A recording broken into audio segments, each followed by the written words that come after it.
நம்ம மாநிலத்துக்கான எந்த நன்மையும் செய்யறது கிடையாது. அப்ப என்ன செய்யறாங்க, என்ன திட்டமிடுறாங்க, எப்படியெல்லாம் தமிழ்நாட்டை வஞ்சிக்கலாம்னு பார்த்து பார்த்து செய்யறாங்க. நீட் தேர்வை திணிச்சாங்க.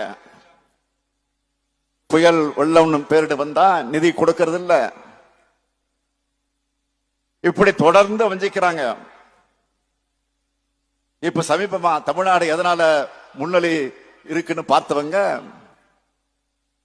கல்வியால தான் இவங்க முன்னிலையில் இருக்காங்கன்னு தெரிஞ்சுக்கிட்டு அந்த கல்வியை சீர்குலைக்க தேசிய கல்விக் கொள்கையை திணிச்சா இவங்க கீழே போயிடுவாங்கன்னு நினைச்சாங்க. அத நாம ஏத்துக்கல. அதனால உடனே நிதி தரமாட்டோம் அப்படின்னு சொல்றாங்க. நான் வேதனையோடு சொல்கிறேன், பள்ளி குழந்தைகள் ஆசிரியர்களுக்காக சம்பளம் தர நிதியில கூட கை வைக்க